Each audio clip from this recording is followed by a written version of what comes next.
refused to adduce evidence in this petition. The grounds upon which counsel for the petitioner opposed the petitioner's decision not to adduce evidence are that they have both elected to adduce.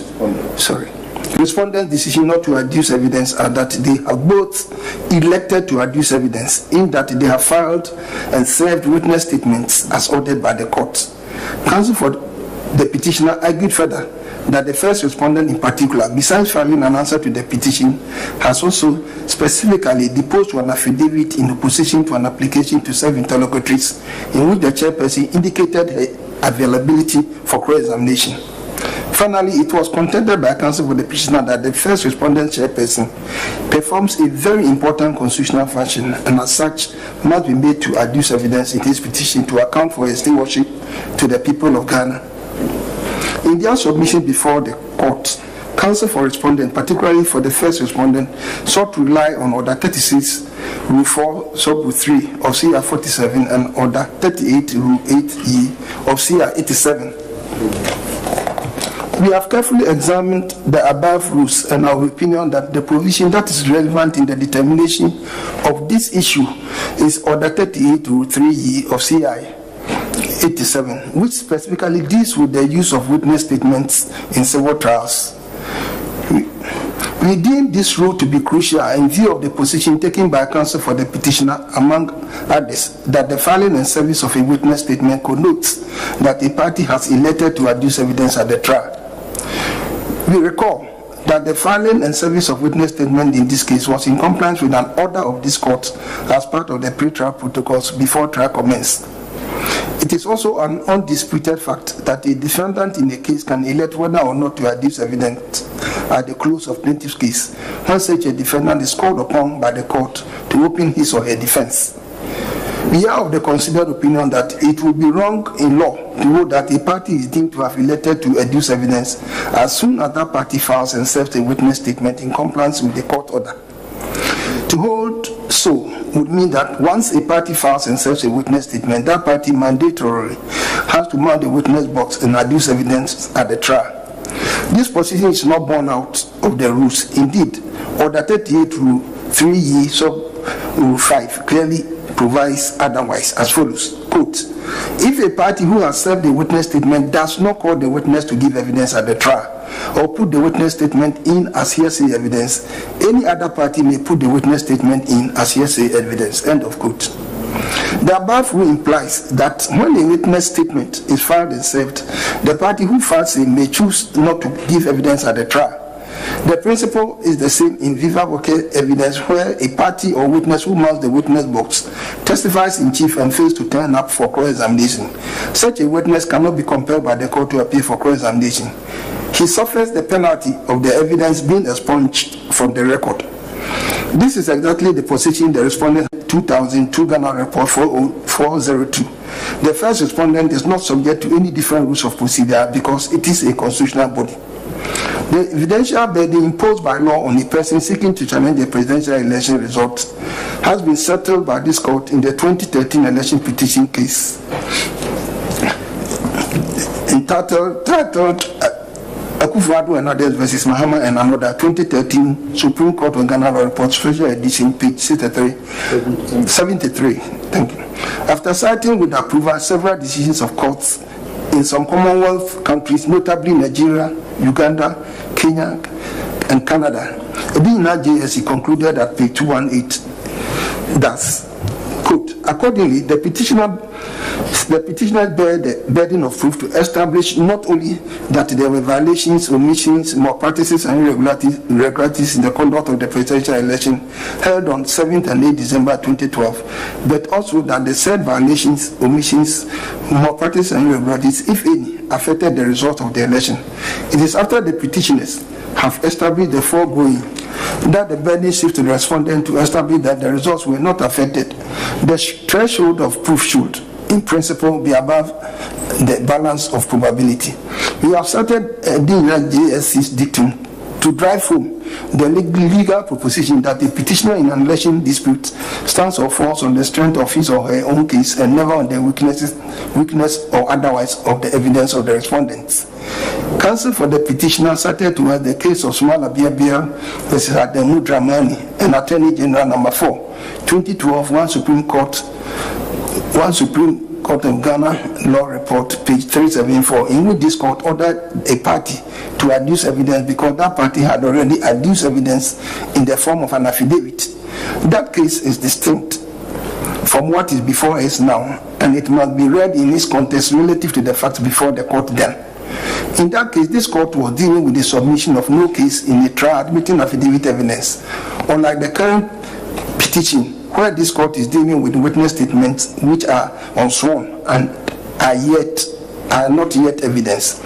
Indeed, the distinction between that case and the current case is clearly demonstrated in the ruling of Dr. Datiban JSC, who delivered the ruling of the court at page 357 of the report. The learned jurist delivered himself as follows, quote, "It is the unanimous view of this court that the first defendant, Adamu Dramani, should be called upon to open his defense in the interest of justice. This case does not have the ordinary characteristics of a trial," said the High Court. "The procedure before this court is such that before the commencement of oral testimony in this case, the first defendant had already put matters in evidence by affidavit. In this circumstance, it is artificial and hardly sustainable to disregard the evidence already adduced by the affidavit of the first defendant and proceed to an assessment of a no-case submission made on his behalf, as if the evidence on record is that of the plaintiff." End of quote. The distinction here is that in the petition before us, the first respondent has not put before us any evidence in the form of an affidavit or otherwise. As already stated, learned counsel for the petitioner only referred us to an affidavit deposed to by the chairperson of the first respondent in opposition to an interlocutory application to serve interrogatories. That affidavit is not evidence in this petition to enable us compare the first respondent to mount the witness box to be cross-examined. The Smala Biabia case is clearly distinguishable on the facts and the law. Now, besides the rules referred to in this ruling, we take notice of the well-settled practice that a plaintiff in a case has a right, that a defendant in a case has a right not to adduce evidence after the close of a plaintiff's case. This right, which originates from the common law, has been incorporated into civil trials in our jurisdiction through case law and has been applied in several cases in our courts. The general principle of law is that a party cannot be compelled to adduce evidence in a trial. In this direction, we intend to refer to some cases on this principle of law. In Nyamecha vs. Ansan, 1989-92 Ghana Law Report, page 152, Court of Appeal, and PRJ, as it then was, delivered at page 155, that's, quote, "The plaintiff contended that since the first defendant did not give evidence, judgment should have been entered against him. I do not agree. A party to an action need not give evidence himself. A party to an action needs not give evidence himself. Provided he can adduce evidence of some sort from other sources, the court would have to look at that evidence in considering the totality of the evidence before it." In Baron versus Labi, 1962, one Ghana Report 168, in the practice note, Olenuji then was delivered himself as follows, quote, "A party to a suit is not bound to give evidence, and the court cannot compel him to give evidence if he does not want to. And if a party, having gone into the witness box and sworn or affirmed, elects to give no evidence, his opponent is not obliged to cross-examine him. This procedure, therefore, is not irregular and cannot vitiate the proceedings and the judgment in the case." End of quote. In Tai and another versus FIBA International, 2017-2018, 2 Supreme Court Ghana Law Report, 906 at 919, Poaman JSC opined as follows, quote, "It must be remembered that the fact that a defendant does not appear to contest a case does not mean that the plaintiff will be granted all that he asks for by the court. The rule in civil cases is that he who alleges must prove on the balance of probabilities, and the burden is not lightened by the absence of the defendant at the trial. The absence of the defendant will aid the plaintiff only when he introduces sufficient evidence to establish a prima facie case of entitlement to his claim. End of quote. In Ama versus Hydroform Estate Limited, 2013-2014, 2 Supreme Court of Ghana Law Report 1551 at 1567, which was cited to us by Counsel for Respondent Benny JSC, held as, quote, a court has no duty to call upon any party to testify in the case. The courts act as an umpire and only hears such evidence as the parties will prefer. Whether the parties will testify or not is none of the court's business. Indeed, a court to insist that the party should testify will amount to the judge descending into the arena of conflict. After determining the tribal issues, the trial court leaves the field clear for the parties themselves to decide who will testify. We know of no law or rule which entitles a court to call upon a party to testify in the action. If such a law or rule does, we would venture to say that it is inapplicable under legal dispensation. End of quote. Finally, we refer to the case of the Society of Lawyers versus Sir William Otto Jeffrey, BT 2000, Queensbend Division Commercial Court, which on the facts is similar in terms of procedure with the current case before us, incited by counsel for the second respondent. In that case, all the witnesses had served their witness statements in accordance with pre-trial directions under the civil procedure rules, but lawyers had decided not to call them to testify at the trial.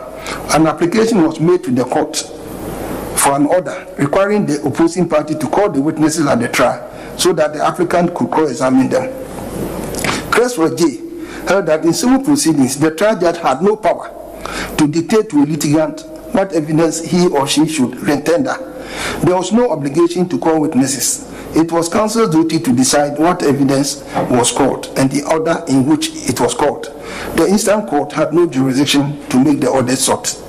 The law is therefore settled that a party will not be compelled to enter the witness box and testify in support of his or her case. It is a risk parties who decline to give evidence take, knowing perfectly well that the court will be left with no option but to proceed with the available evidence before it. Counsel for the petitioner has strongly submitted to us that we should not apply the Society of Laws case to the peculiar facts of this petition because the first respondent, being a constitutional body, with defined responsibilities must be brought before this court to be cross-examined as a way of accounting to the people of this country for its stewardship. The Society of Laws case, like this petition, also deals with witnesses who have served witness statements and have decided not to give evidence to be cross-examined. We are amended to state that our jurisdiction invoked in this election petition is a limited jurisdiction clearly circumscribed by law. We do not intend to extend our mandate beyond what the law requires of us in such petitions brought under Article 64, Clause 1, challenging the validity of the election of a president. Simply put, we are not convinced and will not yield to the invitation being extended to us by counsel for the petitioner to order the respondent to enter the witness box to be cross-examined. Accordingly, we hereby overrule the objection raised by counsel for the petitioner against the decision of the respondents declining to adduce evidence in this petition. As the court pleases. We are most grateful to the court. And also we are most grateful. Please, you will rise for about 20 minutes. My Lord, yes. Respectfully, before you rise, I think I ought to notify your Lordship that we will now seek your Lordship's permission to reopen our case in order to have a subpoena on the chairperson of the Electoral Commission. Now, my Lords, we know that we can issue a subpoena without leave, but since we have closed our case on the assumption that she would be, so we intend to file a formal motion.